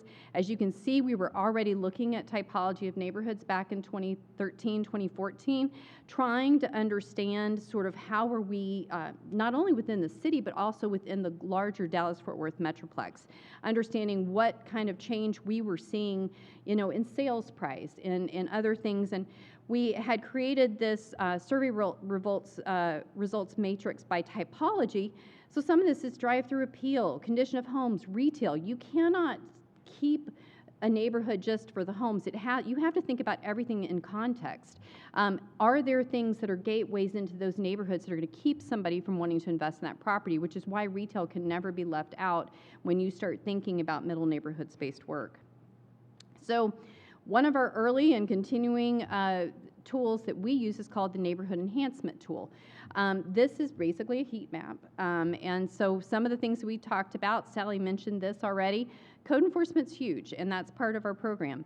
So some of the things that we look at in this is we look at property, rental units, we look at crimes, primarily property-based crimes. But one of the big things that we look at here is code enforcement. And what we do is it's whether or not a property has 3 or more code violations for that household within a given year, or if they had to have some sort of abatement or court process to go through instead of voluntarily handling it, because that means something. It's how much are you taking care of that home. So it's trying to look at all of the factors, both social and also property maintenance, as part of this. So I mentioned that we created the Neighborhood Services Department, and I love acronyms, and so you'll see them kind of throughout this. But we're 3 different divisions. We have the Best Neighborhoods Division. Best means beautiful, engaged, safe, and thriving. We are very serious about trying to support our neighborhoods. Community Services, which is our housing and social services arm of the city, and then Property Standards, which is our code enforcement arm. But our department came together and we wanted to talk about why our work was so important. And so that statement on the bottom is our why statement for our department, which is we create hope and we propel positive change so that people are proud to call Plano home. So that is a large part of what we do. So I'm going to quickly go through this because I really want to talk to you about how we do this and how we make change, which is very neighborhood-focused work. But you can see that each one of those things means something. It's help, outreach, partner, and enforce. And starting first with just talking a little bit about how we look at neighborhood-based work. We look at the idea of a neighborhood-based cycle that we're trying to avoid decline. We want to have very stable neighborhoods. We want to have neighborhoods that are, if at all possible, trying to reduce the amount of decline that we actually have as we work through. We have different types of programs depending on where they fall in that decline and stable neighborhoods. And obviously, I know you can't read that, but that's the way that we are thinking constantly. But help, a couple of things. We're going to do a very high level on this one. We use volunteers. We have the Love Where You Live program, which is our oldest program that we have. I was asked earlier about how much that has actually affected things. We adopt a neighborhood each year, and we really spend very targeted time with them, doing both social and physical transformation. One of the cool things that has happened with the Love Where You Live program is that we have had neighborhoods that were at the brink, which is what that really intensive Love Where You Live program is, no longer qualify for being able to participate in the program. So we know that they have changed, they have stabilized, and we know that we really are making some difference. The other thing that we have is Plano Cares, which is code abatement by residents engaged in service. Love those acronyms. But what the thing is that, it's helpful for people to remember what the work is. And we have, before the pandemic, we were very blessed with having a lot of volunteers. We're struggling to get volunteers back, I will say that. But there are people that want to help make transformation happen, and it's worth it to go out and start thinking about how can you make change in communities and in different ways. The other thing is we outreach. Generally, this is going to be a lot of our forums and things that we do. Huge thing that we do is resident leadership development. We are not fortunate to have a ton of nonprofits. If you want to do nonprofit work or CDC work, you are not working in Plano. You are working in Dallas or Fort Worth. And so a lot of the work falls to the cities in our region. And we've created something called the Neighborhood Engagement and Revitalization Alliance, NERA. And what that is all the cities in our region come together and share ideas. And so, in fact, this Saturday we're having our neighborhood summit. And what that does is we pool our resources with our sister cities and we all come together and train our leaders, because really they are going to be the people that you need on the street making change within those communities. We also have the Neighborhood Leadership Academy. That's something where we really work with leaders that want to make change in their communities, and we spend a year with them working on that. We also partner, and a lot of this means grants. So we spend a lot of time trying to figure out how we can offset what we have with what we're trying to share with our residents. I mentioned the pop-up party trailer. This is incredibly popular. $10,000 investment from the city. 100% satisfaction rate from the community. It is everything you need to throw a party. We drop it off on the weekend. They clean it up, take it out, set it up, and we just made it really easy for community engagement. And this just shows you it's kind of, these are all the block parties we've had, and they're kind of spread out across the city. We also added the pop-up theater, which is a way for them to rent a blow-up projection screen and like speakers and all sorts of things. You can play games, watch movies. It's a lot of fun. But then finally we enforce, and I don't think that you can remove this from code enforcement, and it's very important, but I will tell you that our focus is on compliance, not enforcement. We honestly believe that everybody wants to do the right thing. They either don't have the money, they physically can't do it, or they don't know. So we're coming at it from a good faith trust perspective, and then the ones that we need to take to court, we take it and we do it very well.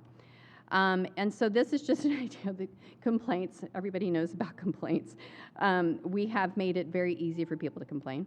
And then proactive inspections, though. We have a staff of 22 people, actually now 24, out in the public going out and looking for property concerns.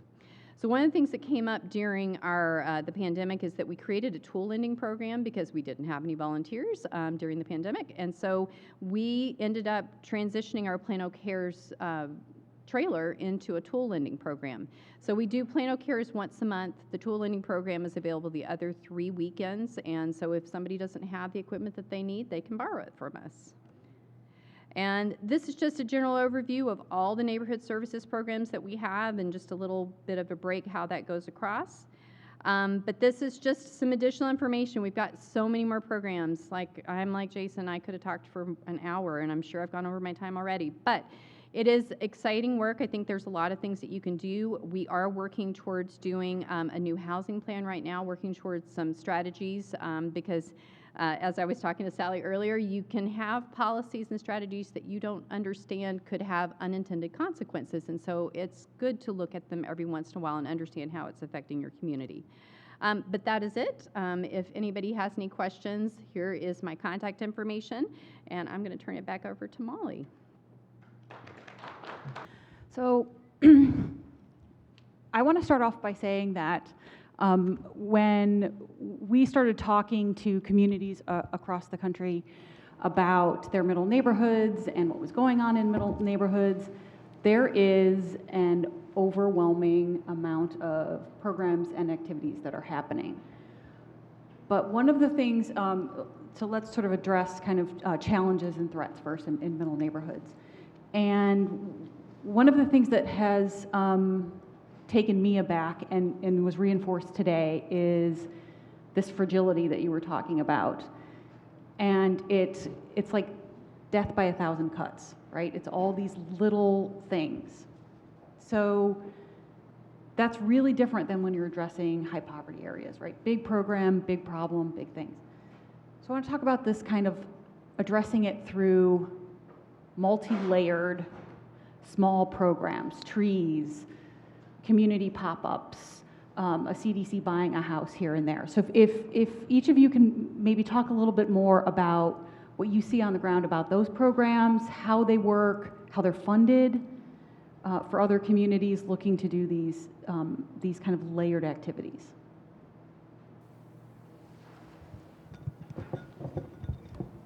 Some of these are very ad hoc. So in South Euclid, I tended to just do them on my own time. So, you know, one example is the South Euclid Little Free Plant Library, which is really a Facebook page where now we have 1,000 people and they say, you know, I'm looking for zinnias, and someone else says, I have plenty, come get them. And so we've been sharing plants for years.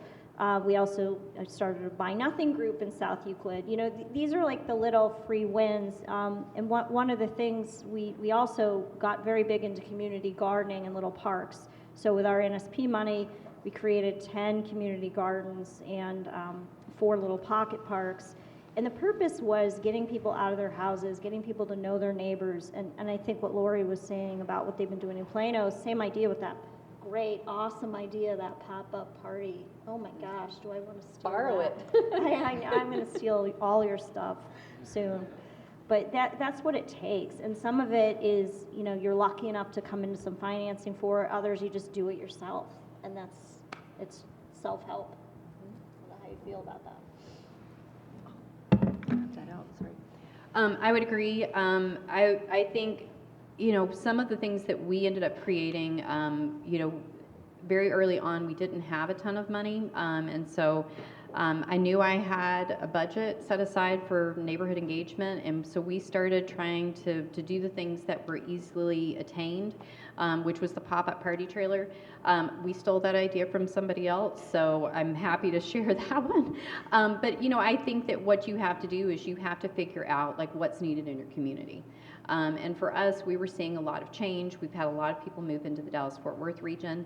And, you know, the whole idea of community is tough when you're moving in from a different area. But even some of the ones where people have aged in place, you know, trying to get out, know the seniors in the community. One of the things we're looking at right now is could we do somewhat of an adoption of seniors within a community?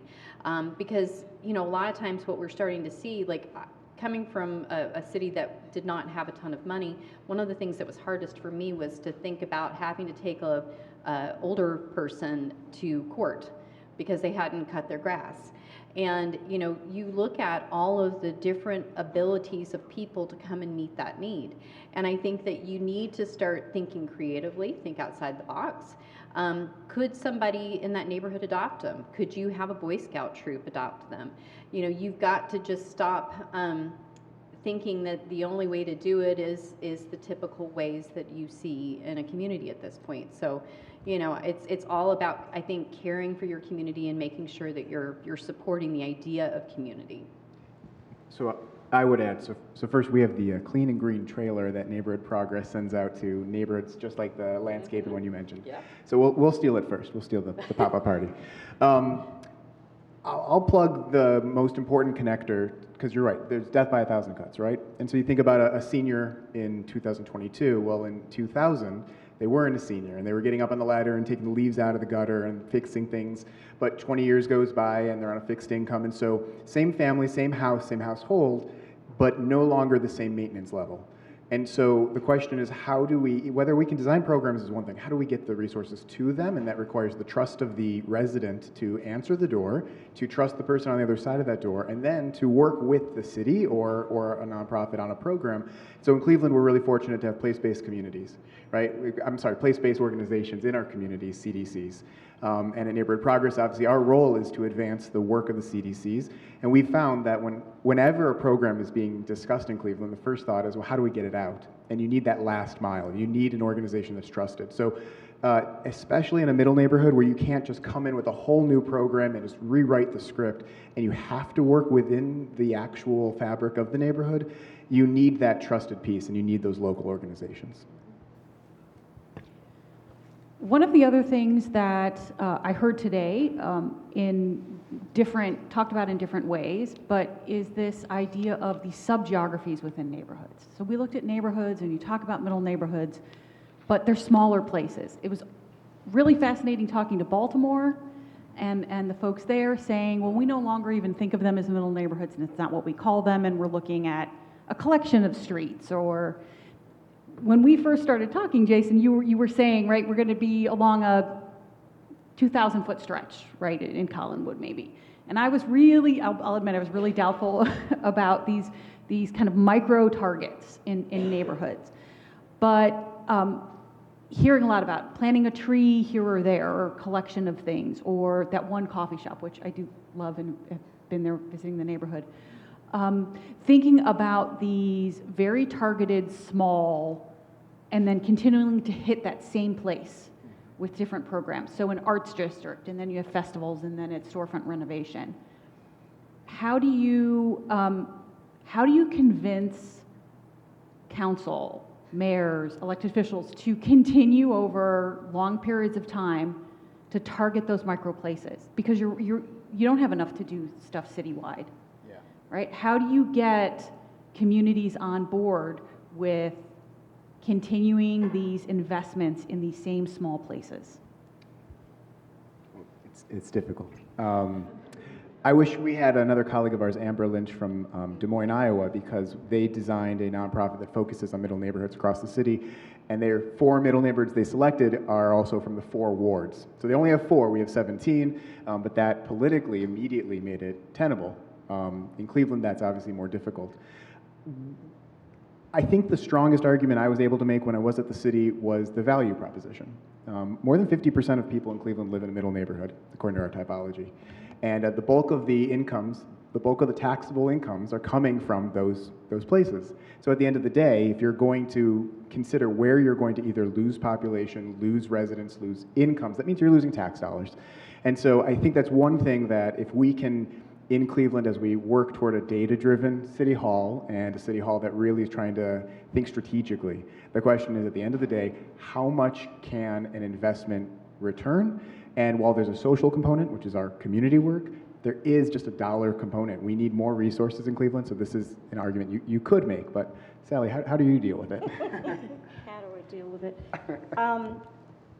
Well, it is difficult. You know, there's only so much money, there's only so much resources, and how do you target those? But I think what Jason just said, the value proposition is that most of the income tax is coming from middle neighborhoods, and I think we have to remember where our bread is buttered in many respects.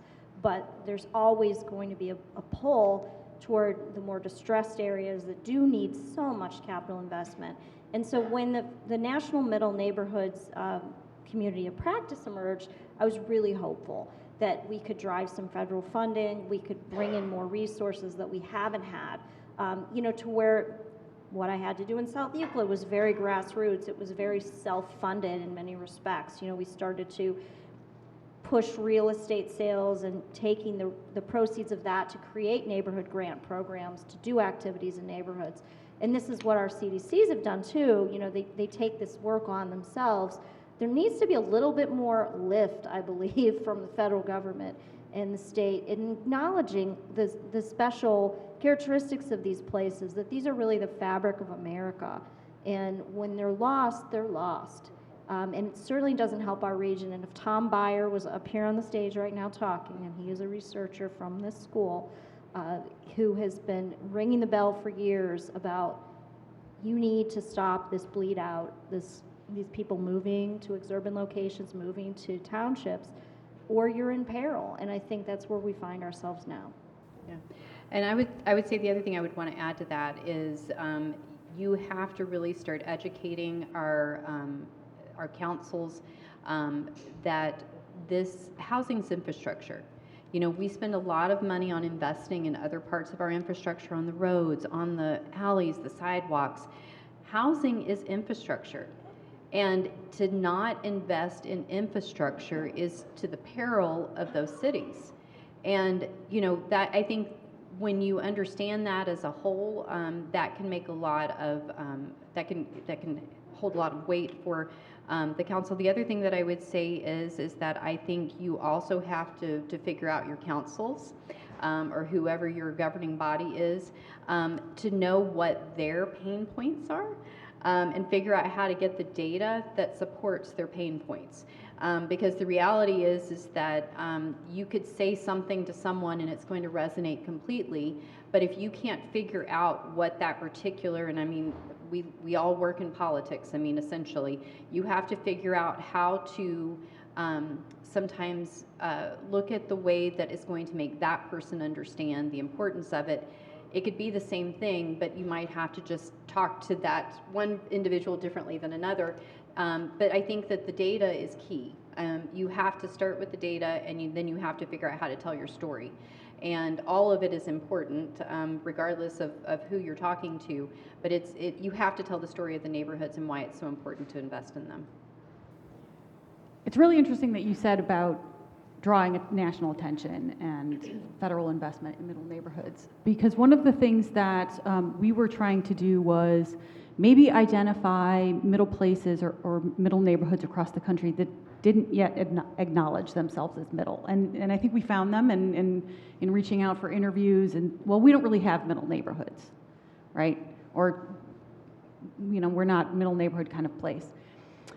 And also in the National Community of Practice, when we first spoke with folks there and said, you know, can you give us a list of your members' census tracts, and you know, we can, and there wasn't even that, right? And it was, oh well, we need to ask where are these middle places. And so the self-recognition and self-identification of the importance of this place, I think, is where we started from this work also.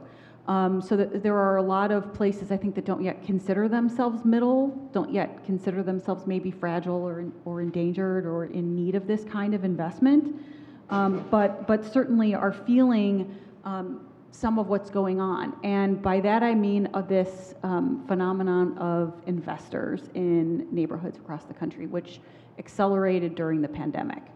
When we started this project, Jace, you remember, this wasn't on our radar. This wasn't something that we discussed. And certainly the chaotic nature of the housing market during the pandemic and the people moving or picking up and maybe moving across the country because of remote work. And so how has that, because it's not captured in any of our data, certainly, how do you see that playing out in the neighborhoods that you work in right now, or colleagues you hear about from across the country, and what can we do? What are some of the policy interventions that communities can begin to look at to address this investor issue? It's near and dear to my heart. It's a huge issue. So it's like Northeast Ohio just can't have a normal housing market, ever. Nothing can be normal here, ever. So it was either the worst of times or this boom time when now everybody's competing, cash investors are coming in. I was trying to downsize about a year and a half ago, and I was looking at houses, and there was literally nothing I could compete and buy. So the last straw was bidding $55,000 over asking for a property and losing it to another cash investor. I couldn't get a house. And so I stayed put where I still am because there was no option. So I guess what really is worrying me right now is who are these people? And many of them are home buyers who have borrowed from their 401k and they've bought these houses for the top dollar prices. What happens when the market shifts again? Where's their equity? Are we back to where we were? I don't think we'll be back to the worst of the housing crisis, but there's going to be some repercussion. There'll be a hangover from what's been going on over the last couple of years, and I'm dreading it because I know it's coming. So in terms of investors who are preying on neighborhoods, and not talking about investors who are fixing and flipping and creating decent comps, but the ones that are vexing the neighborhoods, at least in Cleveland, we have to look at different legislative processes. So we're working on that now. Because I know, South Euclid, we had a little bit of a better strategy, I think, because we were smaller and it was easier to find out who was buying what and target them. And we drove out a lot of pretty awful investors by banging them over the head with prosecution over and over again until they gave up and sold their portfolio. So I was able to drive out about 5 or 6 notorious bad actors out of the city through those efforts. It's harder in a bigger geography, and I don't know, I'm just really interested to hear, did Plano have these people, or are they staying out because of the high prices? So we're different, and so we are seeing investors come in, but they're coming in and purchasing homes, often foreign investors, and then abandoning them. And so I'll give an example that right now we are dealing with an investor in an Asian country that abandoned the house more than 2 years ago. We talk about code enforcement. It's very difficult. I mean, you think about having the ability to not be able to contact that homeowner, and the challenges of the neighbors around it looking at that. And so, we have seen that, which is hard because that you can't approach those people. So, but then the other thing that we've seen is that we've had a lot of flippers. We've had a lot of people moving from high value states, moving into our market, and capital gains has caused them to come in with cash. They want to spend a lot of money, and it has driven our housing market up pretty significantly. So, I think talking about policies both on the federal and a state level would be worth it. One of the things we've looked at policy-wise is, should we look at people that have purchased and left housing vacant differently? And other than just a homestead exemption, is there anything else that we could do if people are choosing to keep properties vacant? One of the things that's happening right now for us, we're having a lot of pressure for short-term rentals.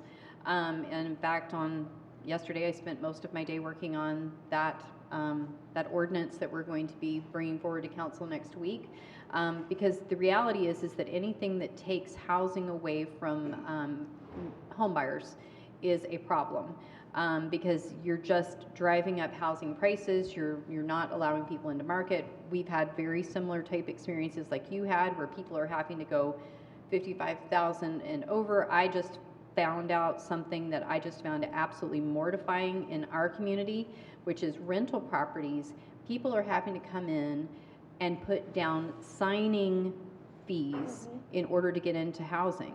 And that's crazy to me. And I'm talking like one of my staff had to pay, they had to agree to pay more than what the rent was being advertised at, and also put down, I think it was like $10,000 for the privilege of living in that home. And you know, you look at those kinds of things, and when my staff person told me that, I mean, I work for a government. It's not like we're able to pay them, you know, this kind of crazy salary. It's heartbreaking to me, because really we're talking about places that we want families to be living, and what exactly is going on in our housing market that is creating some of these shifts. So.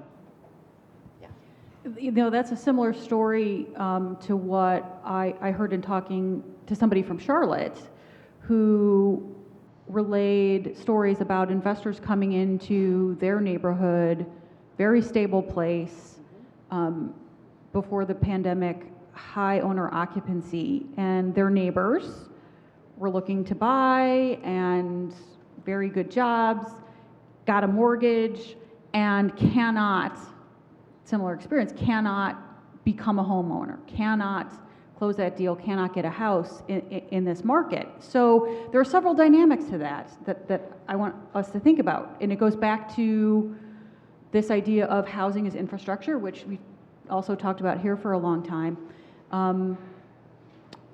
The ability to say, you know, we wouldn't also not just let somebody come in and damage our roads, you wouldn't let somebody come in and also own your roads. And so what are things that we can do to, if we're going to have investors encourage the good ones or local, what are the kinds of things we want the community to understand about that housing and the importance of home ownership? But thinking about the dynamics of the pandemic, now we're not just talking about low-income people and affordability. We're talking about solid people who are able to get mortgages, who may not have the prospect of being homeowners in any of our neighborhoods, let's say. What kind of programs do you think to encourage that? I go back to maybe some of the foreclosure programs with first-time home buyer incentives, maybe banks considering things such as, if they've gone through one of the housing counseling programs, that they will, you know, consider them for loans in that bank. What are some of the things we can do in that area of home ownership? Well, I can tell you one thing we've had to do recently is we do have a first-time homebuyer program. One of the things we had to do, because our housing market is so inflated, is we had to go back and ask to have sort of special consideration due to our market for the ability to give more money than we normally would. And I know that probably everybody is going to be very surprised by this number, but we now give up to about $55,000 in homeowner purchase assistance. That'd be for closing and down payment cost. But that is the only thing that is going to fill that gap in for those people that are trying to buy into our market. And it's still very difficult, even with that assistance. And we're looking at very qualified buyers, you know, but people are not coming in with the cash, you know, for these down payments. And so we're trying to figure out ways to assist them that way. But that's one thing we've had to do very recently within the last year, just to make it a little bit easier for people to get into our homes. So in Cleveland, I just don't see that issue being really the most significant issue. Affordability is still very much possible in Cleveland very much so. So though we do see the issues, so something we had taken a look at and we just didn't have the time or resources to continue moving was home buyer education was a big thing, obviously, in the wake of the foreclosure crisis. We were dabbling in some of the ideas around home seller education, right? And so the idea being that if you own a property and you're going to put it on the market, if we're looking to stabilize values, we basically are speaking about increasing values below that threshold. Remember the Goldilocks range on our chart, we need to make sure the values stay relatively high to keep those buyers out. And so, as we know, putting a coat of paint, cleaning up a home, for the cost of a dumpster and a crew for a weekend, the home that someone maybe passed away and the estate's getting rid of the home can go up in value $20,000, $30,000. A new garage, a new roof. There are a lot of different things where a small investment can not only yield a return, but also get you right above that level. So the challenge that we see all the time in middle neighborhoods in Cleveland is that the last decade, these LLCs have spent capitalizing and getting very strong. And so now, instead of $30,000 homes, they're buying $70,000 homes. And again, like a coat of paint and carpet, as Sally said, that's a very small barrier to entry into a market that's going to pay off big time. So we need to increase the barrier to entry because, again, in Cleveland, we are relatively affordable, so we're not as concerned about inflation. Interestingly enough, I think the private sector has an example that perhaps the public sector could follow. If you all are familiar with Divvy Homes, this is out of Silicon Valley. They are a rent-to-own company.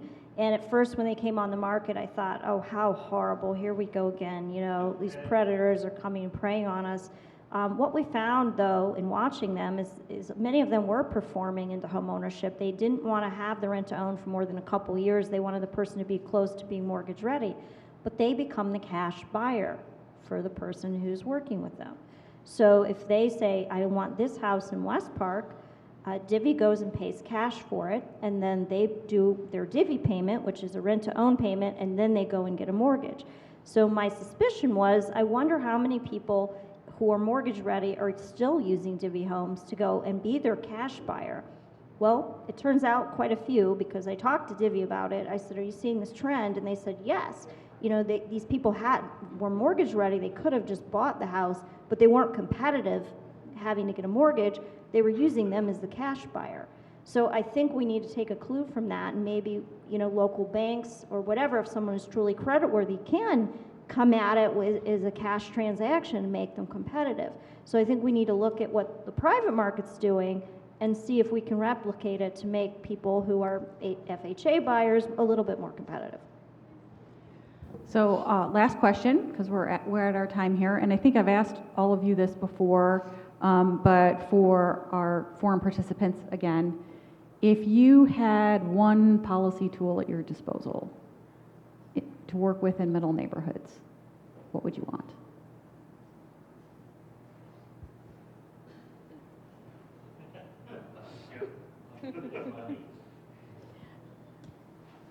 I would say, and I feel like I do have this policy tool in my toolbox, but I can always use more, right? Is that encouraging reinvestment into middle neighborhoods. One of the biggest challenges is that we have people that are choosing to age in place. We have people that are maybe new buyers that are buying what's affordable to them, which is typically older housing. I mentioned the Great Update Rebate. It really is an incentive program for reinvestment into older, moderately priced homes for our market. But it really is to try and get people to start reinvesting into existing neighborhoods instead of moving to the exurbs, which is very much a thing for the Dallas-Fort Worth region. I mean, right now, Oklahoma is starting to be a possibility for Dallas suburbs, which is crazy. But because it's 2 hours away. And but I think that we have to think about ourselves as partners, and partnering with our communities, partnering with ensuring that we have good housing. If I had anything, it would be to have more money either from the federal, state, or local level to invest in that neighborhood. So, excuse me, I said it in my my presentation. The construction gap program at the city, if deeply funded and made extraordinarily easily accessible to certified developers. So you get the money up front, you can work with it immediately and get going. $50,000 to a nonprofit developer to acquire a home and do the work. They can be the local group that stops the Holton Wises, we'll name names, from getting into these neighborhoods. The easy answer would be money, revenue, that we could put into programs. And I think we have a unique opportunity with ARPA, especially in the city of Cleveland. However, that money is going to go away, and we need a revenue source going forward. But I think more than any of that, it would be collaboration from the federal government, the state government, and the county to really put money into these neighborhoods and have a strategy around it, and not just an afterthought. Thank you very much.